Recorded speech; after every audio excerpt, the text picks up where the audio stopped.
Okay, so here we go. I'm going to show a problem real quick that has, I'm going to just make a problem. 2r plus, we'll say 5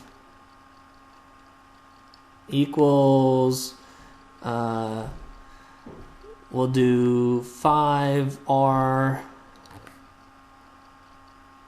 minus, let's see, 4. All right. So this is how, now there's several ways that you can go about solving this problem. All right.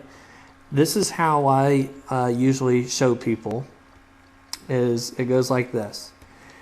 I have my equal sign. It's going to separate this to two different sides. I pick one side to be for variables, and I pick the other side to be for numbers. You can see I have 2 r's on this left side, I have 5 r's on the right side. So it makes it easier on me if I say this is going to be my variable side. Var side, okay? And then, so this side is going to be my number side. And then what I do is I use what's called the inverse operation to get rid of anyone that's on the wrong side. Okay, so if I look over here, I can see this 2r, he's on the number side. So he's not allowed to be over here. Only numbers are allowed on the number side.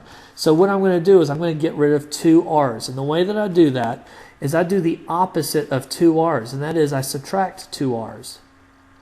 If I had 2 and I take 2 away, now there's not any r's on that left side. So I'm going to do the exact same thing because it's an equation. I have to keep it balanced. If I subtract 2 r's on the left side, I have to subtract 2 r's on the right side.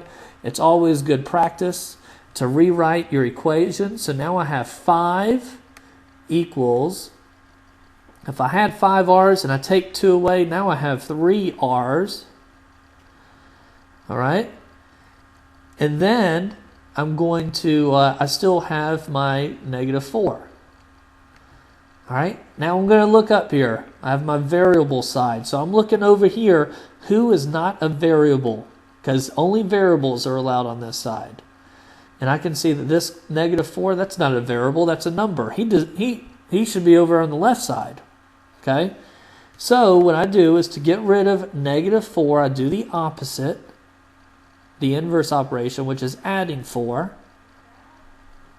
And then I have to do the exact same thing on the other side of the equation because I have to keep it balanced. Whatever I do to one side, I have to do to the other. So 5 plus 4 is going to equal 9. So now I have 9 equals 3r. I want the variable all by itself. And so you say, well, who is preventing this r from being by itself? The answer is that 3. Okay? And now in algebra, whenever a number is right up next to a variable, that means multiply. That means that 3 is multiplying times the r. So I still do the opposite. If I want to get rid of something, I always do the opposite. So the opposite of multiplying by 3 is dividing by 3. So I'm going to divide this side by 3. I did the opposite. I canceled it out. But it's an equation. I have to do the exact same thing to the other side. So now I have 9 divided by 3 equals 3. So in this problem that I made up, r equals 3. And so that's how you do it. So you establish one side only for numbers, another side only for variables. Get rid of anyone that is on the wrong side. And then you're going to try to get r by itself. All right, so hopefully that was helpful to you. And that's it.